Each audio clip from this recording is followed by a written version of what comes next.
Good morning students. आज का हमारा विषय है शैक्षिक नियोजन।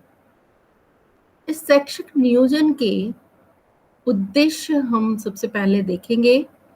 शैक्षिक नियोजन का अर्थ बता सकेंगे, शैक्षिक नियोजन के विभिन्न प्रकारों को स्पष्ट कर सकेंगे, शैक्षिक नियोजन के उद्देश्यों का वर्णन कर सकेंगे, भारतीय शैक्षिक नियोजन की प्रमुख विशेषताएं बता सकेंगे, शैक्षिक नियोजन की आवश्यकता की व्याख्या कर सकेंगे, शैक्षिक नियोजन की सार्थकता स्पष्ट कर सकेंगे।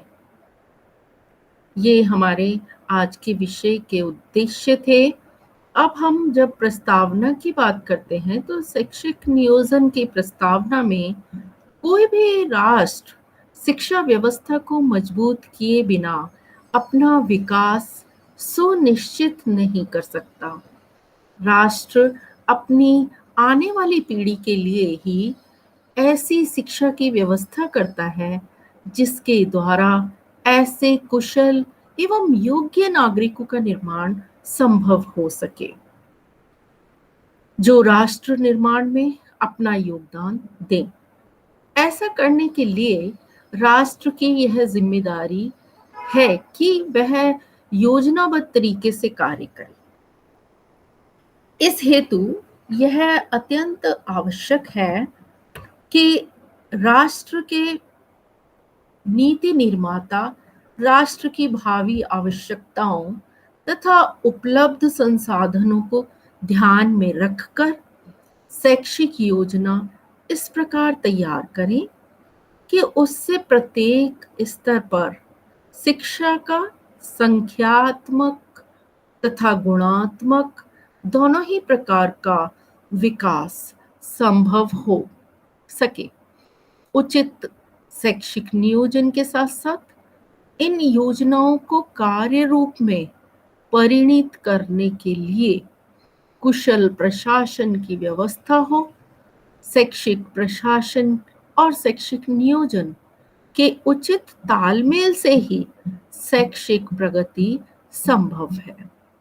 दोनों के संतुलन समन्वय से कार्य कुशलता तथा क्षमता में वृद्धि होती है। अब प्रस्तावना में हमने देखा कि जो राष्ट्र है उसकी जो शिक्षा व्यवस्था इतनी मजबूत होनी चाहिए और उसके लिए क्या करना होगा, उससे के लिए हमें एक अच्छी योजनाबद्ध तैयार करनी होगी, एक योजनाबद्ध प्रोग्राम तैयार करना होगा और उससे हम ज्यादा से ज्यादा अच्छे से अच्छे विद्यार्थियों को सिखा सकेंगे और आगे चलकर वही राष्ट्र के निर्माता बनने जा रहे हैं। तो इसलिए उनकी जो शिक्षा है उसमें गुणात्मकता भी होनी चाहिए और उनकी संख्या भी बढ़नी चाहिए, यानी कि संख्यात्मकता भी शिक्षा होनी चाहिए। ज्यादा से ज्यादा लोग शिक्षा को ग्रहण करें और कैसी शिक्षा ग्रहण करें, गुणात्मक शिक्षा ग्रहण करें। तो इस प्रकार का जो नियोजन है, जो हमारी नियोजन की प्रक्रिया है, शैक्षिक प्रक्रिया में जो नियोजन है उसका थोड़ा सा तालमेल बैठाकर चले। अगर शैक्षिक प्रशासन और शैक्षिक नियोजन दोनों ही यदि उचित तालमेल से काम करेंगे तो फिर हमारी जो कार्य कुशलता है या क्षमता है उसमें अपने आप ही वृद्धि हो जाएगी। अब अगला हम देखते हैं कि शैक्षिक नियोजन का अर्थ क्या है। प्रत्येक राष्ट्र का यह दायित्व होता है कि वह अपनी आने वाली पीढ़ी को की चिंता करे, उसके लिए कई क्षेत्रों में कई प्रकार के नियोजन करे, आने वाली पीढ़ी के लिए शिक्षा की उचित व्यवस्था करे। शैक्षिक नियोजन इस प्रकार करे कि उससे प्रत्येक स्तर पर शिक्षा का संख्यात्मक एवं गुणात्मक दोनों ही प्रकार का विकास संभव हो सके। वेबस्टर शब्दकोश के अनुसार नियोजन वह कार्य या प्रक्रिया है जो योजनाओं का क्रियान्वयन करता है। योजना पूर्व निर्धारित कौशलों का निर्धारण। हैगमैन तथा स्टार्स के शब्दों में नियोजन विकल्पों में से चयन करता है। यात्रा करने से पूर्व रास्ते का चयन करता है। कार्य के संभावित या होने वाले परिणामों की कल्पना करता है और इसका संगठन किसी भी व्यक्ति के प्रति वांछित होता है। अभी हम यहाँ नियोजन की बात कर रहे हैं और वो भी शैक्षिक नियोजन की बात। हम हमेशा कोई भी काम शुरू करते हैं तो पहले अपनी प्लानिंग बनाते हैं और प्लानिंग शैक्षिक नियोजन में इस तरीके से बनानी होती है कि हमारी व्यवस्था इस तरीके की हो कि बच्चे जो विद्यार्थी वो खिंचे हुए चले आए, शिक्षा की ओर उनका इतना लगाव हो कि वो अपने आप ही शिक्षा ग्रहण करने आ रहे हैं, तो उनकी संख्या में भी वृद्धि होगी। और यदि अच्छे शिक्षक बनकर हम उन्हें शिक्षा दें तो उनकी गुणात्मकता में भी वृद्धि होगी। तो शिक्षा के दोनों जो पक्ष हैं वो हमारे प्रबल होते हमें नजर आएंगे, संख्यात्मक रूप से भी और गुणात्मक रूप से भी। दोनों ही प्रकार से उनका विकास संभव हो पाएगा। और यही बात ये जो विद्वान हैं हमारे, उन्होंने भी यही कहा है कि शिक्षा का जो नियोजन है वो योजना एक क्रियान्वयन तरीके से होनी चाहिए, उनका कौशल निर्धारण होना चाहिए और ऐसे विकल्पों का चयन होना चाहिए जिससे कि हम सही रास्ते पर और एक अच्छे रास्ते पर पहुंच सके और हमारा विकास भी संभव हो सके। तो यही हमारी शैक्षिक नियोजन का अर्थ हमें समझ में आता है। अब शैक्षिक नियोजन की प्रकृति, अवधि, लक्ष्यों, आवश्यकता व कार्यक्रमों के आधार पर कई प्रकार के नियोजन होते हैं। अब हम इन्हीं नियोजनों का अध्ययन एक एक करके सभी नियोजनों का विस्तार से अध्ययन करेंगे। सबसे पहला नियोजन है फ्री प्लानिंग यानी कि स्वतंत्र नियोजन। ये ऐसा नियोजन है जो लोकतांत्रिक तरीके से किया जाता है तथा इसमें नियोजन के विषय में संक्षिप्त रूपरेखा देकर विभिन्न व्यक्तियों एवं विशेषज्ञों के सम्मुख विभिन्न माध्यमों द्वारा प्रस्तुत किया जाता है। वह उनके सुझावों व विचारों के आधार पर योजना को अंतिम रूप दिया जाता है। ये एक लोकतांत्रिक तरीका है, यानी कि सभी व्यक्तियों के लिए ये तरीका स्वतंत्र रूप से बनाया जाता है, ये प्लानिंग स्वतंत्र रूप से की जाती है और इसमें संक्षिप्त रूपरेखा देकर विषय को समझाया जाता है और विभिन्न जो व्यक्ति हैं या विशेषज्ञ हैं उनके सम्मुख विभिन्न माध्यमों द्वारा प्रस्तुत किया जाता है। वह उनके सुझाव व विचारों के आधार पर योजना को अंतिम रूप दिया जाता है। पहले उसकी प्लानिंग करके बताया जाता है कि हम ये चीज करने जा रहे हैं और फिर उसके ऊपर वहां से सुझाव और विचार भी लिए जाते हैं कि जो काम हम करने जा रहे हैं वो सही है नहीं है। तो उससे विचार जब लिए जाते हैं तो उसमें हमें पता चल जाता है इन सुझावों के आधार पर, विचारों के आधार पर फिर हम उसमें और सुधार कर सकते हैं। तो ये एक स्वतंत्र नियोजन है जो कि हम अपने आधार पर उसकी प्लानिंग करते हैं। अब जो दूसरी हमारी प्लानिंग होती है वो है उद्देश्य युक्त योजना। इसमें पर्पसफुल प्लानिंग है। कुछ ना कुछ हमारा उद्देश्य छुपा हुआ होता है जब हम कोई भी कक्षा में जा रहे हैं और हम कुछ प्रकरण पढ़ाते हैं, तो उसमें भी सबसे पहले हमें उद्देश्यों का चयन करना होता है कि हम ये पढ़ाने तो जा रहे हैं, लेकिन किस प्रकार के उद्देश्य पूरे होंगे। तो कोई भी योजना उद्देश्यहीन नहीं होती है। सबसे पहले हम कक्षा में जब प्लानिंग करके जा रहे हैं, अपना लेसन प्लान तैयार करके जाते हैं, तो उसमें सबसे पहले हम उद्देश्यों का निर्धारण करते हैं। किंतु कुछ योजनाएँ ऐसी होती हैं, जो किसी विशिष्ट उद्देश्यों की पूर्ति के लिए बनाई जाती हैं और लक्ष्य की पूर्ति होते ही उद्देश्यों में परिवर्तन होने पर योजना में परिवर्तन हो जाता है। तो इसी तरीके से हम ये देखते हैं कि जो हमारे उद्देश्य हैं, पहले हम उनको विशिष्ट उद्देश्यों के रूप में बनाते हैं। फिर धीरे-धीरे हम जो चाहते हैं, वो उनके व्यवहार में परिवर्तन होने लग जाता है। तो अगर हम शिक्षक विशिष्ट उद्देश्यों को बनाने के बाद हम ये भी जाँच कर लें कि हमारे उद्देश्यों के माध्यम से छात्रों के व्यवहार में कुछ परिवर्तन हुआ है या नहीं हुआ? अगर उनके व्यवहार में परिवर्तन हो गया, तो हमारे जो उद्देश्य हैं, जो बनाए हुए उद्देश्य हैं, विशिष्ट जो उद्देश्य हैं, उनकी पूर्ति संभव हो जाती है।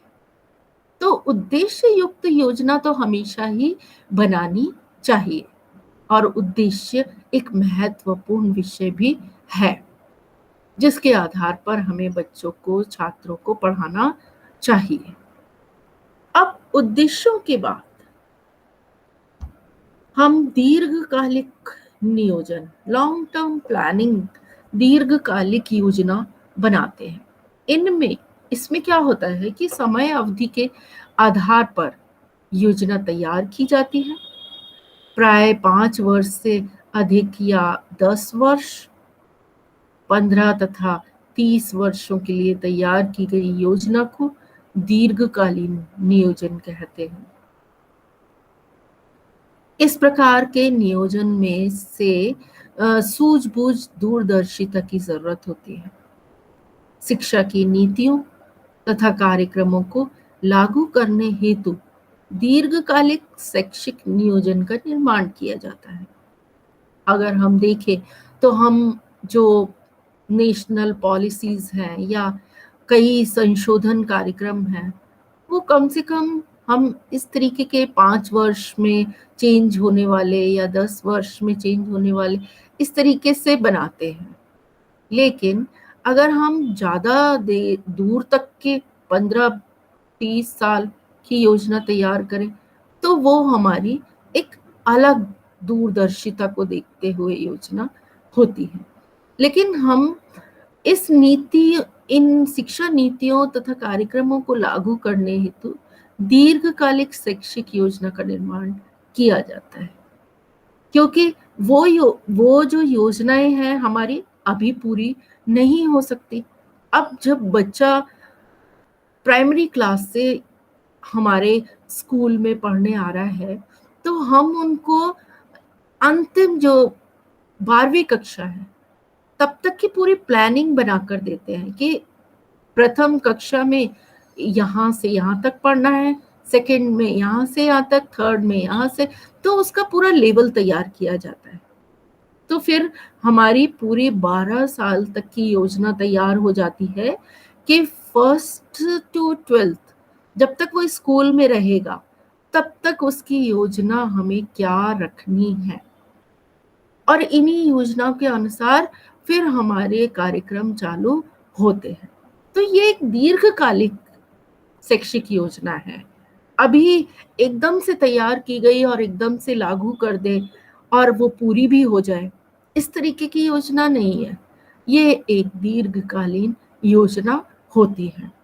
तो इसीलिए हमारी जो नेशनल पॉलिसीज़ हैं या अदर जो कार्यक्रम हैं, वो इसी तरीके के दीर्घकालिक योजना के अनुसार ही बनाए जाते हैं।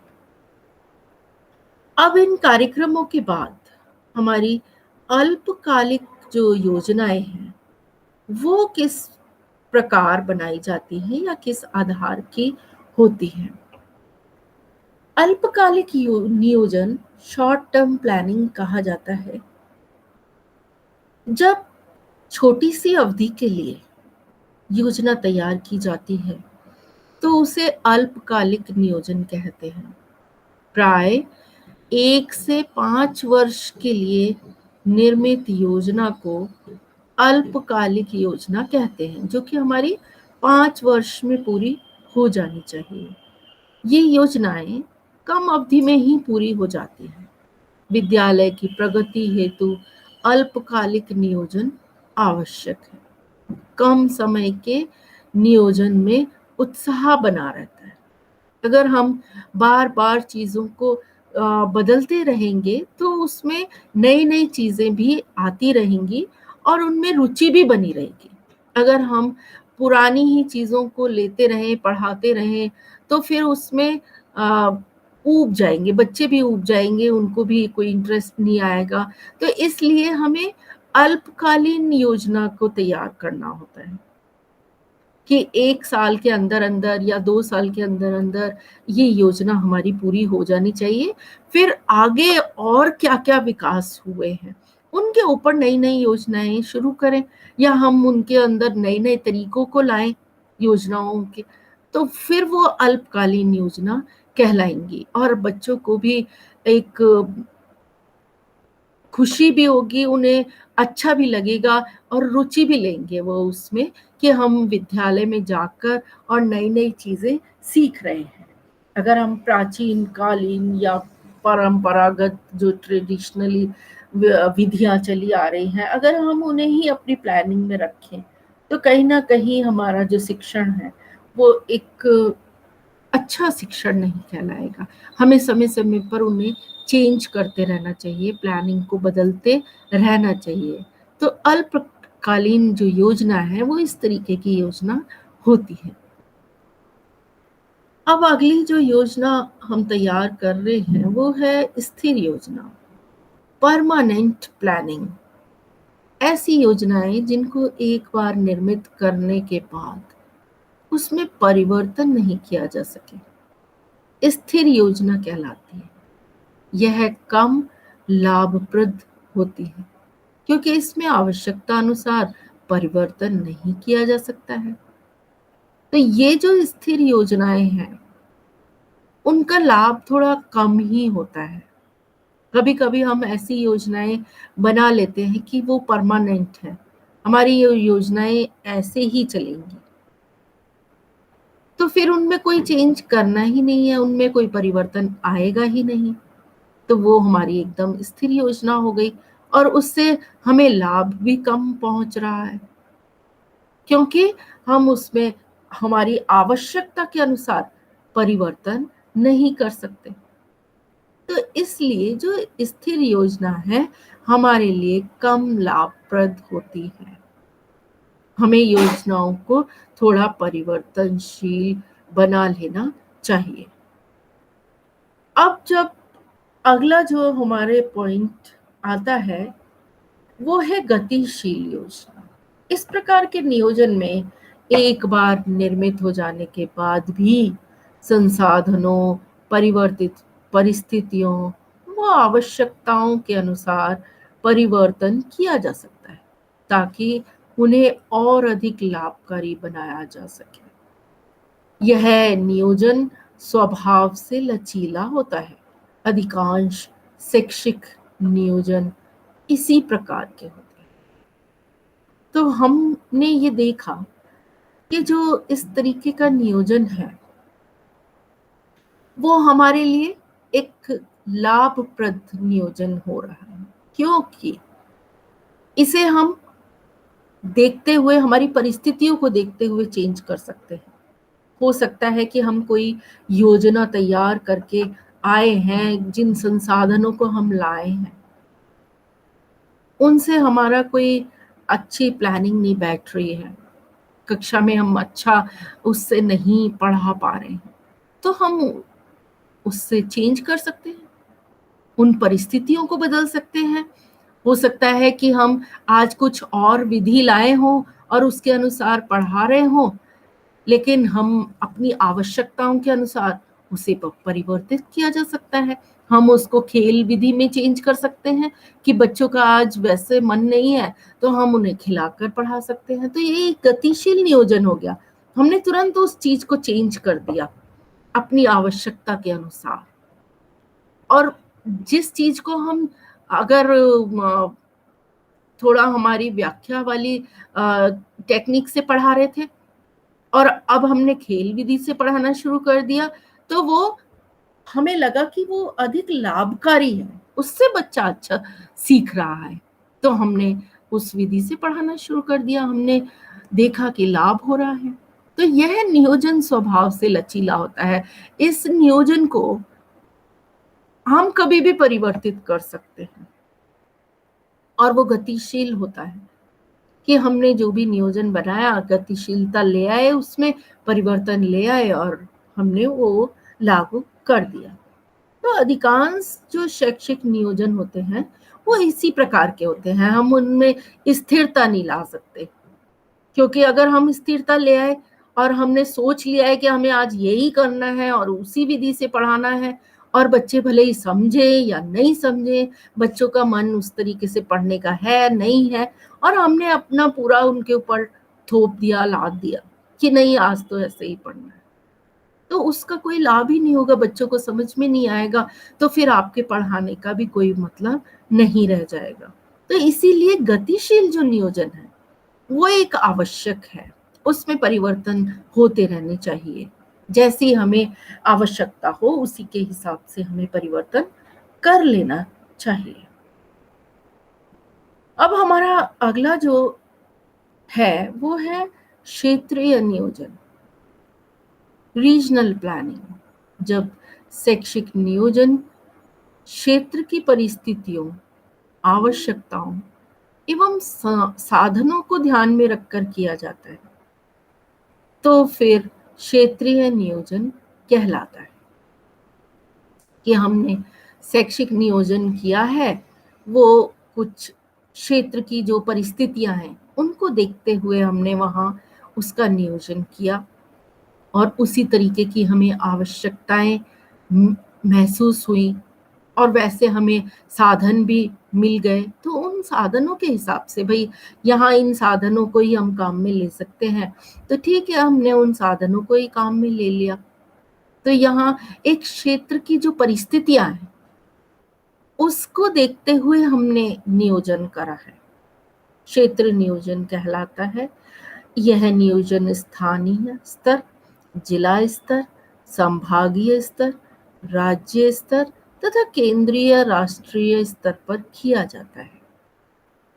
भारत विविधताओं का देश है, अतः शैक्षिक विकास हेतु क्षेत्रीय नियोजन करना उपयोगी सिद्ध हो सकता है।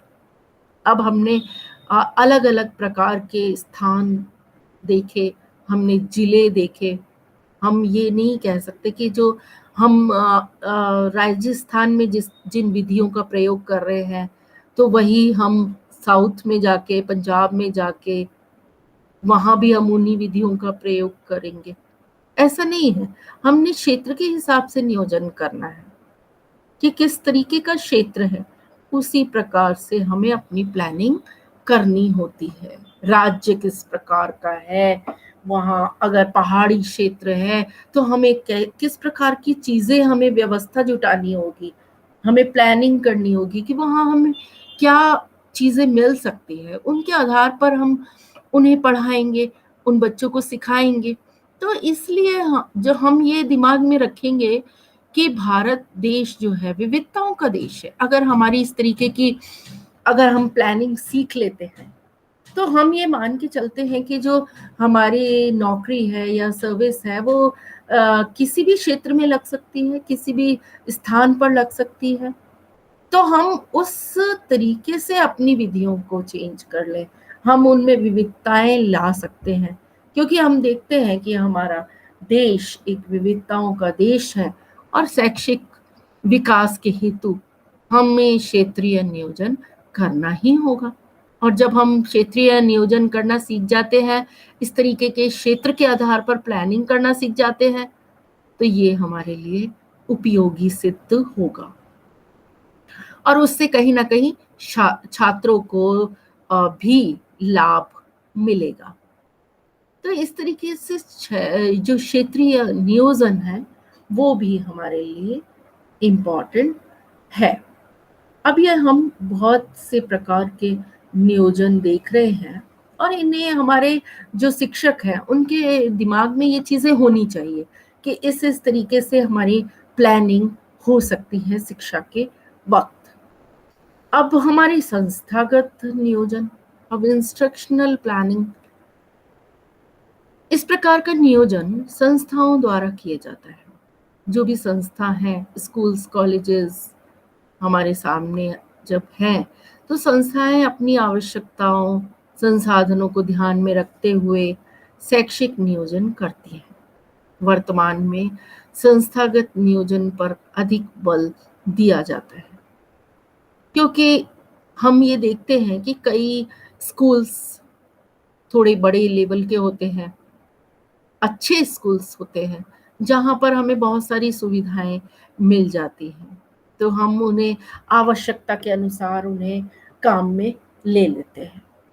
लेकिन हम किसी ऐसे स्कूल में चले गए जहाँ पे हमें सुविधाएं ही नहीं मिल रही, तो फिर हम वहाँ के जो संसाधन हैं उनको ध्यान में रखते हुए शैक्षिक नियोजन कर सकते हैं।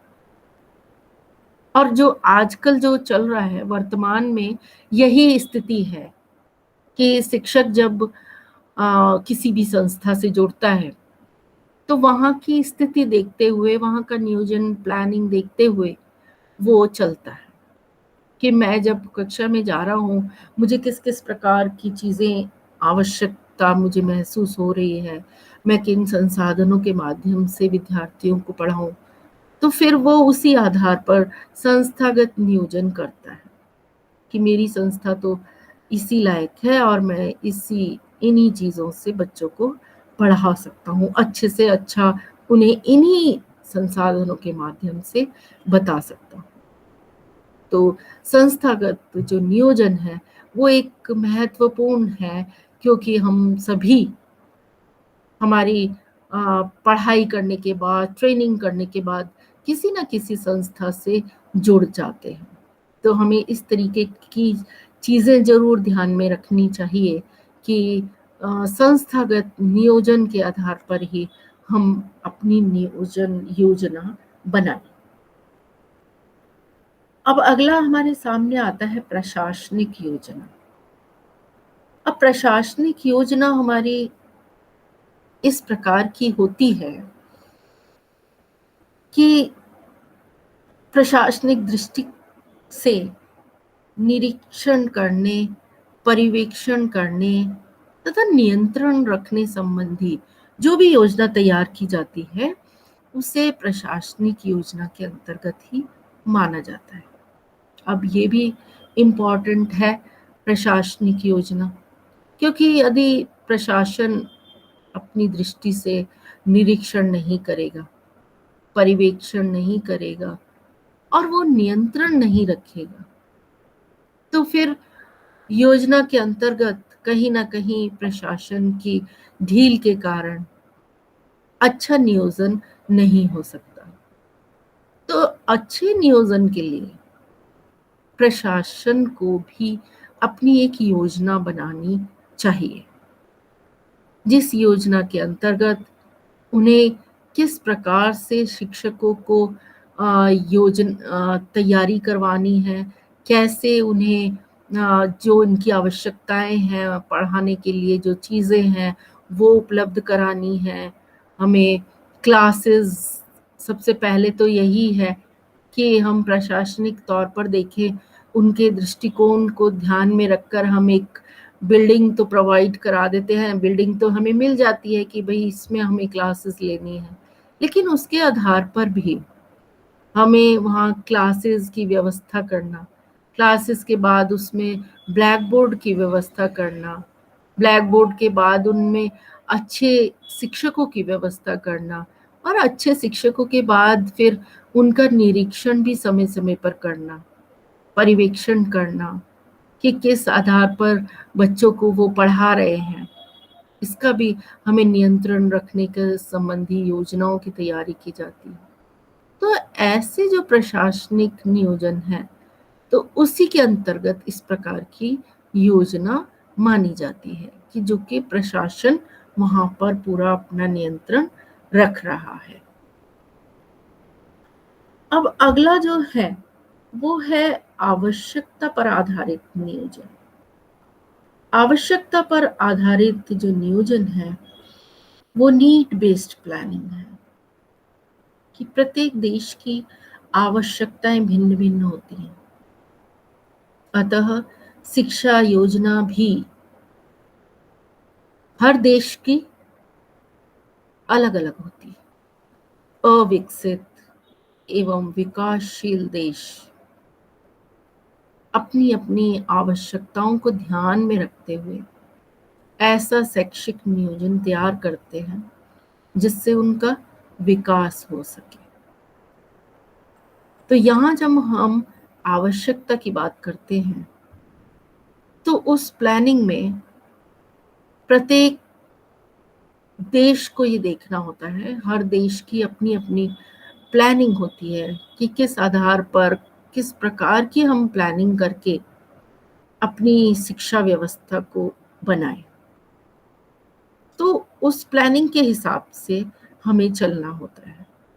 अगर हमें एग्रीकल्चर यूनिवर्सिटीज़ लगानी है तो हम एग्रीकल्चर यूनिवर्सिटीज़ की बात करते हैं कि ये इनसे क्या होगा कि हमारे जो एग्रीकल्चर है उसमें थोड़ा विकास होगा, क्योंकि हमारा भारत देश एक कृषि प्रधान देश है। तो हम कह सकते हैं कि हम यदि अच्छे पढ़े लिखे लोग यदि कृषि कार्य करेंगे तो उन्हें सारी व्यवस्था उसके बारे में पता होगा, कैसी मिट्टी होनी चाहिए, कैसे उनमें पानी डलना चाहिए, कैसे कीटाणु जो वॉर्म्स हैं उनसे हमारी कृषि की रक्षा करनी चाहिए। बहुत सारी ऐसी चीज़ें हैं जो कि एग्रीकल्चर की जो एजुकेशन है उसमें बताई जाती हैं।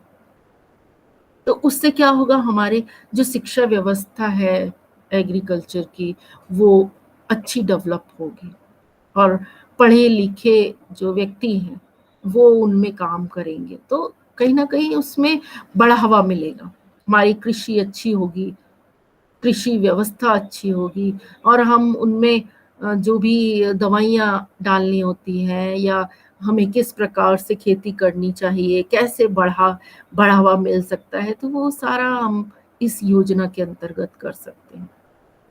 और ये हमारे देश की योजना है और कई ऐसी यूनिवर्सिटीज़ भी अब तो बन गई हैं जिनकी हमें ज़रूरत है। अगर हम टेक्निकली अच्छा करना चाहते हैं, तकनीकी युग में अगर तकनीकी उसमें विकास करना चाहते हैं, तो अब बहुत सारे परिवर्तन शिक्षा में हो रहे हैं। बहुत सारी योजनाएँ बनाई जा रही हैं कि यदि हम अपने आप को एक अच्छे विश्व में अच्छी जगह पाना चाहते हैं, हम अपने देश की एक अच्छी जगह बनाना चाहते हैं, तो हमें शैक्षिक योजना उसी प्रकार से बनानी होगी कि हमारा देश की जो भी आवश्यकताएँ हैं वो आधार पर पूरी हो सकती हैं।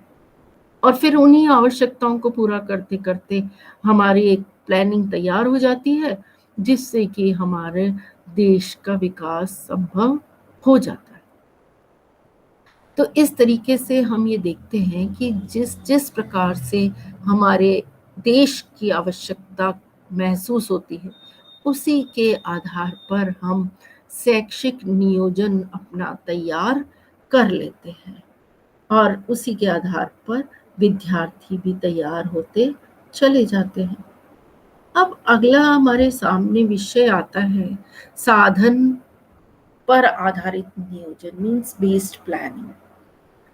अब साधन ऐसी योजनाएं वित्तीय व्यवस्था, मानवीय संसाधनों एवं उपलब्ध सुविधाओं संसाधनों को आंकने के बाद तैयार की जाती है। अब जब हमने ये देखा कि हम इन साधनों के अनुसार, योजनाओं के अनुसार कहीं ना कहीं अपने जो वित्तीय व्यवस्था है इसकी योजना प्लानिंग करनी होगी। मानवीय जो संसाधन हैं उनकी प्लानिंग करनी होगी। उपलब्ध जो सुविधाएं हैं, संसाधन हैं, उनको भी आंकने के बाद हमें तैयारी करनी होगी कि हमारे पास किस प्रकार के साधन मौजूद हैं। उसी तरीके से हम योजनाएं तैयार करें। अगर हमारे पास वित्तीय व्यवस्था है तो हम बहुत सारी चीजें ला सकते हैं स्कूल्स में और उनको बढ़ा सकते हैं चीजों को। और हमारी जैसी व्यवस्था है वैसी हमने मानवीय संसाधन लिए हुए हैं, तो उसमें मानवीय संसाधनों को भी और बढ़ा देना चाहिए। अगर वो विद्यार्थियों के अनुसार कम है शिक्षक, तो हमें और मानवीय संसाधनों को बढ़ाना चाहिए। तो जिस प्रकार के संसाधनों की, सुविधाओं की आवश्यकता उपलब्ध होती है, उसी प्रकार के संसाधन और हमारे जो व्यवस्था है वो हमें तैयार करनी चाहिए। इन सभी चीज़ों को जब हम पूरा कर लेते हैं, इन सभी चीज़ों की जब प्लानिंग कर लेते हैं, तो हमारे जो विकास है वो कहीं भी उसमें रुकावट नहीं आएगी। इसी तरीके की हमारी वित्तीय योजना है, जो कि अगला पॉइंट है हमारा फाइनेंशियल प्लानिंग। शिक्षा की जो कोई भी योजना यदि वित्तीय को ध्यान में रखकर बिना बनाई जाए तो उसका सफल होने में संदेह रहता है।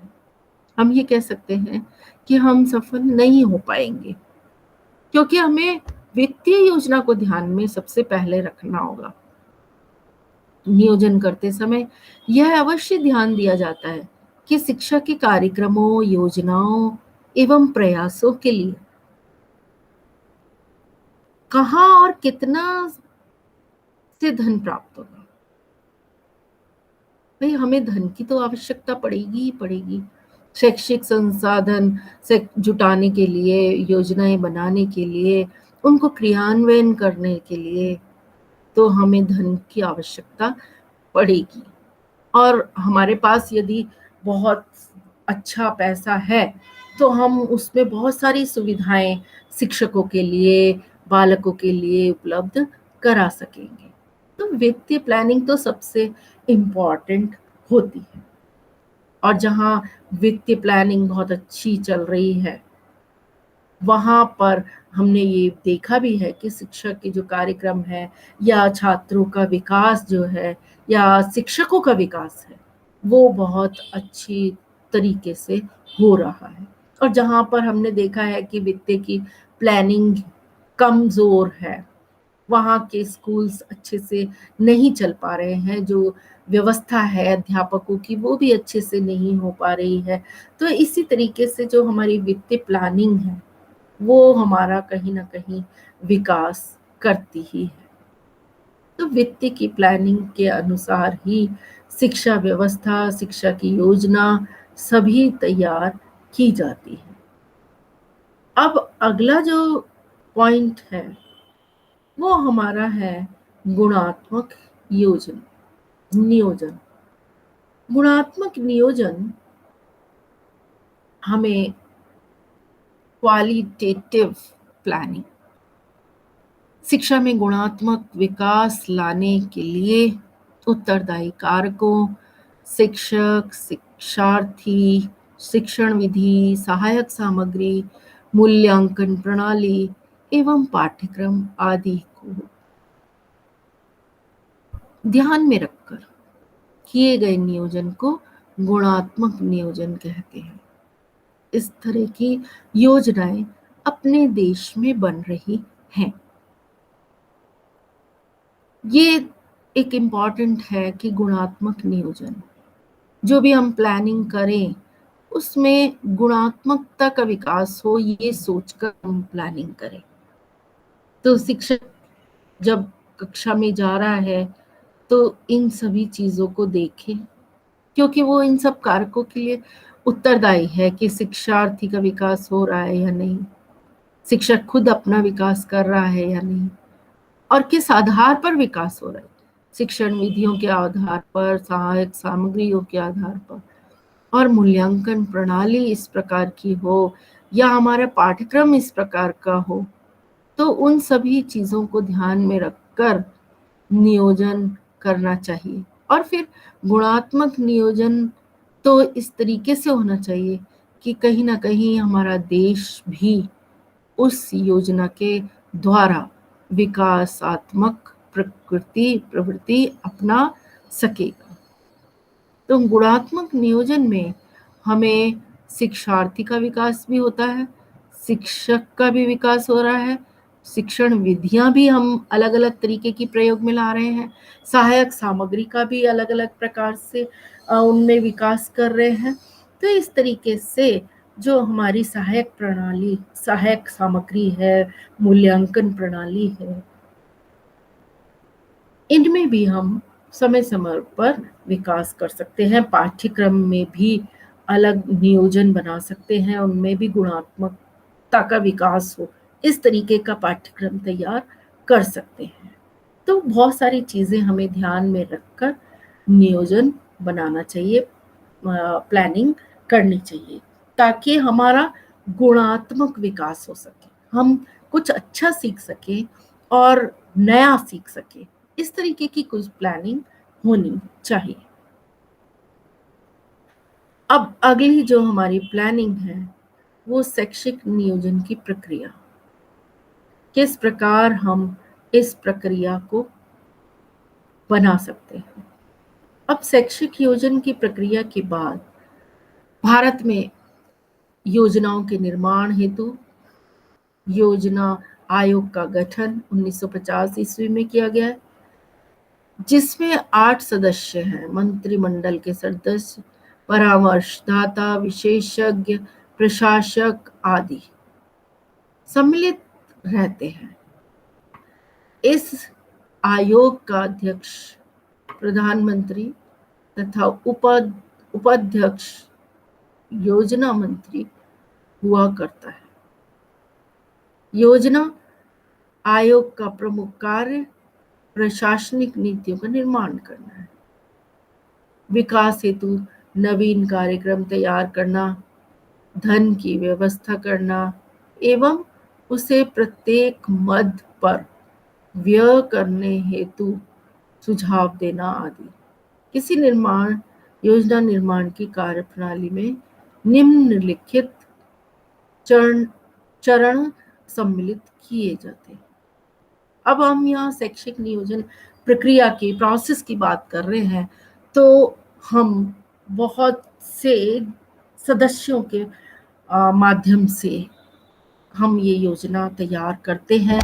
इसमें हमारे जो अध्यक्ष हैं आयोग के, वो प्रधानमंत्री तथा उपाध्यक्ष हमारे योजना मंत्री हुआ करते हैं। अब योजना आयोग का प्रमुख कार्य होता है कि हम प्रशासनिक नीतियों का निर्माण करें, इस प्रकार की नीतियां बनाएं कि वो प्रशासन अपने आप ही उन नीतियों को फॉलो करे, उन नीतियों को माने, विकास हेतु नवीन कार्यक्रम तैयार करना और धन की व्यवस्था करना। धन की भी व्यवस्था आवश्यक रूप से जरूरी है। और इसी तरीके से जो हम व्यय करें, खर्च करें, उसके हेतु भी सुझाव देना आवश्यक है। हम बहुत अपना फाइनेंशियल वो तो कर लिया, वित्त का हमने इंतजाम कर लिया, लेकिन हम किस तरीके से उसको व्यय करें, कैसे हम उनको खर्चा करें, कौन सी चीज़ इम्पॉर्टेंट है, कौन सी महत्वपूर्ण है, जिनको हम पहले लाएं, किस किस चीज़ की ज़्यादा हमें ज़रूरत है, उनके ऊपर खर्चा करें। इसकी योजना निर्माण की कार्य प्रणाली में कई चरण हमारे सामने सम्मिलित किए जाते हैं। उन योजनाओं के आधार पर हम कार्य करते हैं। तो प्रोसेस है, एक प्रक्रिया है जिसके आधार पर हम चलते हैं। तो हम देखते हैं कि कौन सी प्रक्रिया है। नियोजन के लिए प्रारंभिक तैयारी, सबसे पहले किस प्रकार की तैयारी करेंगे, इसके लिए मुख्यतः अनुसंधान, सर्वे आदि द्वारा सामाजिक व आर्थिक स्थिति व वर्तमान शैक्षिक स्थिति की मात्रात्मक व गुणात्मक अवस्था ज्ञात की जाती है। उपलब्ध संसाधनों व भावी आवश्यकताओं को आधार बनाकर नियोजन का प्रारूप तैयार किया जाता है। इस प्रारूप को राष्ट्रीय विकास परिषद के समक्ष प्रस्तुत किया जाता है। यह परिषद इसमें आवश्यक संशोधन करके सामान्य निर्देश प्रसारित करती है। अब सबसे पहले हमने इसमें प्रारंभिक तैयारी में क्या देखा कि हमें इस तरीके का एक अनुसंधान करना होगा, एक सर्वे करना होगा। समाज में कहाँ अधिक स्कूलों की व्यवस्था करनी है, कहाँ आर्थिक स्थिति कमजोर है, कहाँ हमें वर्तमान में शैक्षिक स्थिति की मात्रात्मक और गुणात्मक अवस्था ज्ञात की जाती है। तो इन सब चीज़ों का हमें पहले सर्वे करना होगा, अनुसंधान करना होगा, हमें शोध कार्य करना होगा। तभी तो हमें इन चीज़ों का पता चलेगा कि हम जो तैयारी कर रहे हैं उनमें किस तरीके के संसाधनों को, कैसी हमारी आवश्यकताएं हैं उनको, तो उनके अनुरूप हम अपनी आवश्यकताओं को पूरा करेंगे। और ये काम करने में हमारी राष्ट्रीय विकास परिषद जो है वो हमें सक्षम रहती है, इसमें वो हमेशा प्रस्तुत रहती है।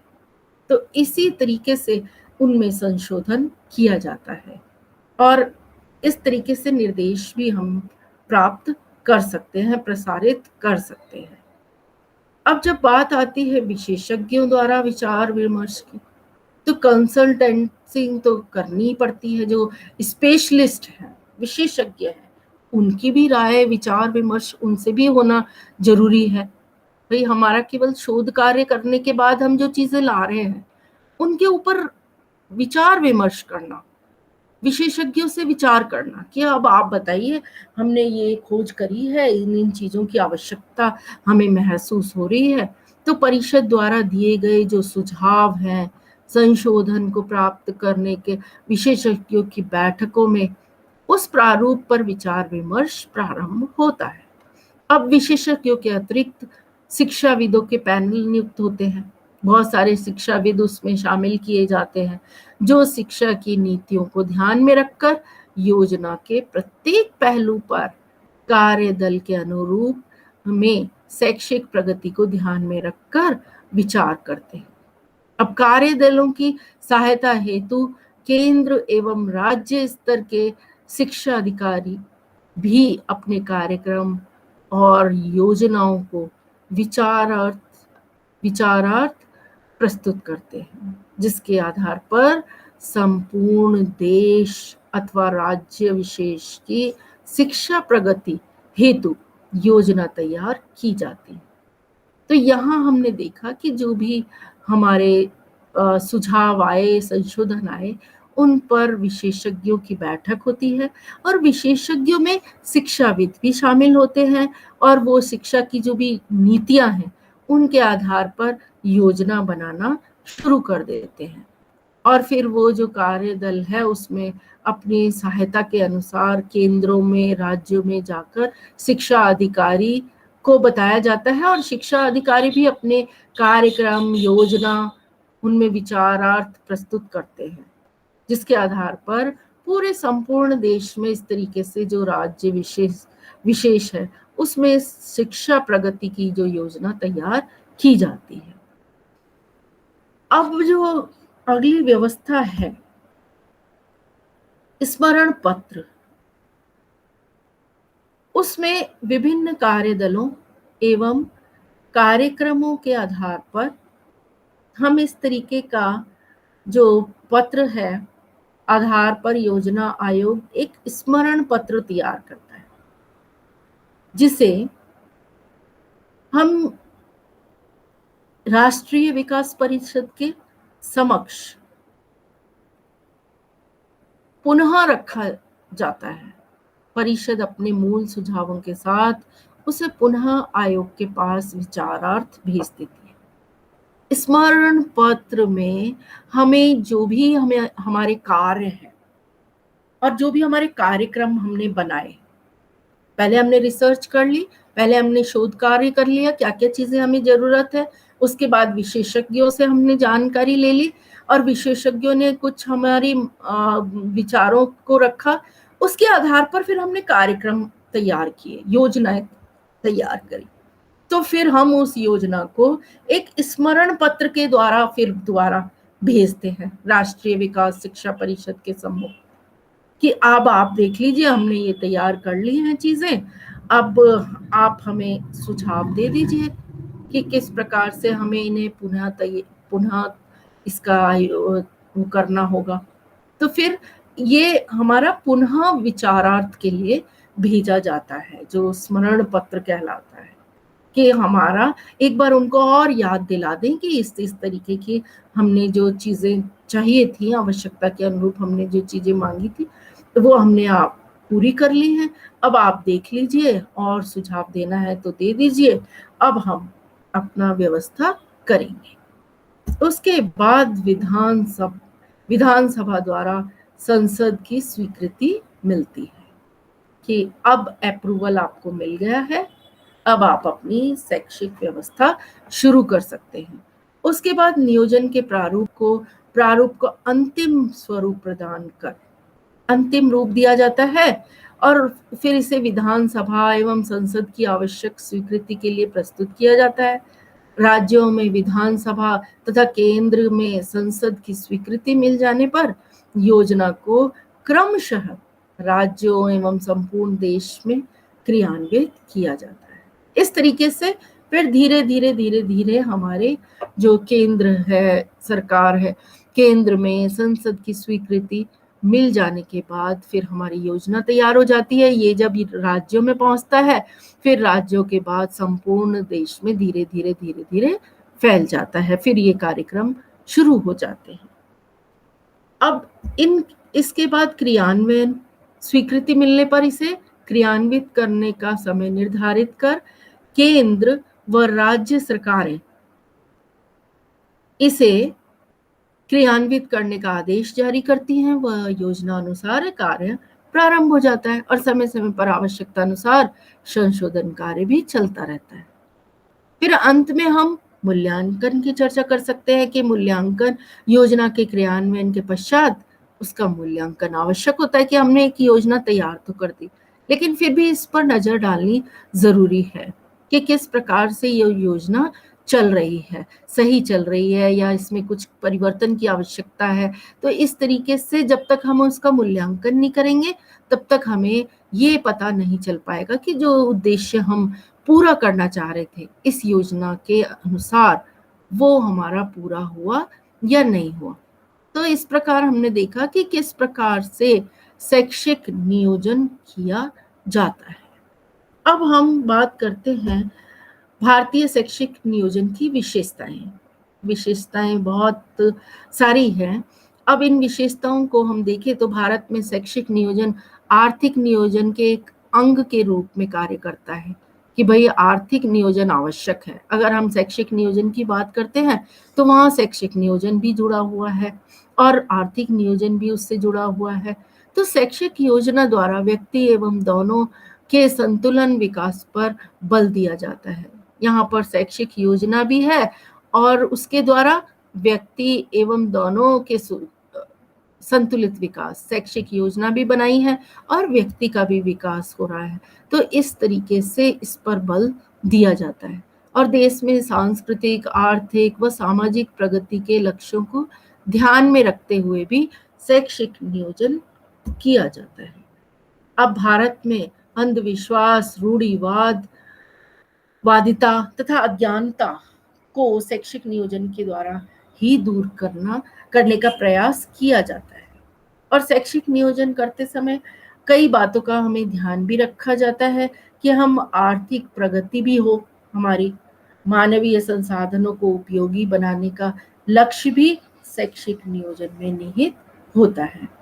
तो फिर इस प्रकार से जो हमारी विशेषताएं हैं, भारत में जो पंचवर्षीय योजनाएं हैं उसके अंतर्गत भी अनेक शैक्षिक अल्पकालिक योजनाएं कार्य करती हैं, जिनके माध्यम से देश में शैक्षिक प्रगति की अपेक्षा की जाती है। और भारतीय शैक्षिक नियोजन के अंतर्गत अल्पकालिक योजनाओं के साथ ही दीर्घकालिक योजनाएं भी बनाई जाती हैं और इन योजनाओं का समावेश होना भारतीय शैक्षिक नियोजन की प्रमुख विशेषता होती है। तो आज का हमारा विषय यही समाप्त होता है। हमने इस विषय में नियोजन का अर्थ, उसकी अवधारणा और किस प्रकार से इसका नियोजन होता है, इसकी विशेषताएं क्या हैं, वो सभी हमने आज पढ़ी। और अब अगला विषय अगले टॉपिक पे हम पढ़ेंगे, अगली कक्षा में हम पढ़ेंगे। अब हमारा जो अंतिम वो है रेफरेंसेस, महत्वपूर्ण लिंक इसमें दिए हुए हैं। इसके आधार पर आप और अधिक जानकारी प्राप्त कर सकते हैं इस विषय के अंतर्गत। अब हमारे जो मल्टीपल चॉइस क्वेश्चन हैं उनको हम देखेंगे। पहला प्रश्न है, शिक्षकों के मानसिक स्वास्थ्य को दूषित करने वाला कारक है नौकरी की सुरक्षा, अपर्याप्त वेतन, पारिवारिक कठिनाई, उपरोक्त सभी। ये इसका उत्तर हुआ उपरोक्त सभी। अब एक है कि मेरी संपत्ति, कारखाना सब कुछ ले जाओ, मेरे लिए मेरा संगठन छोड़ दो, मैं अपने व्यापार को पुनः उसी स्थिति में खड़ा कर दूंगा। किसका कथन है? Henri Fayol, F.W. Taylor, Henry Ford, इनमें से कोई नहीं। ये कथन है हेनरी फोर्ड का। तो राइट आंसर जो इसका है, सही उत्तर हेनरी फोर्ड है। अगला प्रश्न है, मनस्तापी बालकों की समस्या नहीं है सीखने की धीमी गति, शारीरिक दोष, मौलिकता, अमूर्त चिंतन का अभाव। इसका सही उत्तर है मौलिकता। मौलिकता इसका सही उत्तर होगा। यह एक अभिभावक अपने विद्यालय में मिलने के लिए कभी नहीं आता। आप क्या करेंगे? बच्चे की अपेक्षा करेंगे, अभिभावक को लिखेंगे, आप स्वयं उनसे मिलने जाएंगे, बच्चों को दंड देना शुरू करेंगे। इसका सही उत्तर है आप स्वयं उनसे मिलने जाएंगे। अगला प्रश्न है, योजना के निम्न में से कौन से उद्देश्य हैं? पूर्वानुमान, मितव्ययिता, निश्चित लक्ष्यों को स्थापित करना या उपयुक्त सभी। इसका सही उत्तर है उपर्युक्त सभी। नियोजन भविष्य को पकड़ने के लिए बनाया गया पिंजड़ा है। यह कथन किसने कहा है? हार्ट ने, हेनरी फेयोल ने, उर्विक ने या एलन ने? ये कथन कहा है एलन ने। ये एलन के द्वारा कहा गया है। अगला जो प्रश्न है वो प्रश्न है, नियोजन प्रक्रिया का अंतिम चरण। नियोजन प्रक्रिया का अंतिम चरण लक्ष्य निर्धारण है, पूर्वानुमान है, सर्वोत्तम विकल्प का चयन है, अनुसरण करना है। नियोजन प्रक्रिया का अंतिम चरण है अनुसरण करना। ये सही उत्तर होगा। अगला प्रश्न, भावी क्रियाओं का पूर्व निर्धारण प्रबंध के किस कार्य के अंतर्गत किया जाता है? नियोजन में, संगठन में, नियंत्रण में या फिर निर्देश में? इसका सही उत्तर होगा नियोजन। ये नियोजन के अंतर्गत किया जाता है। अब अगला प्रश्न, उद्देश्य होने चाहिए। किस प्रकार के उद्देश्य? आदर्श उद्देश्य होने चाहिए, जटिल होने चाहिए, व्यवहारिक होने चाहिए, एक पक्षीय होने चाहिए।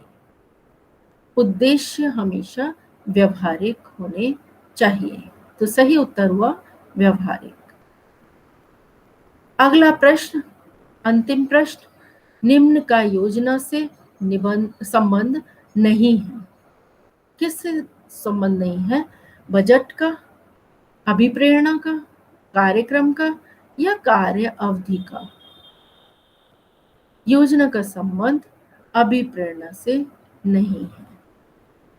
तो इसका सही उत्तर हुआ अभिप्रेरणा। यही हमारा लास्ट प्रश्न था। अब आज का विषय यहीं समाप्त होता है। तब तक के लिए धन्यवाद। Thank you.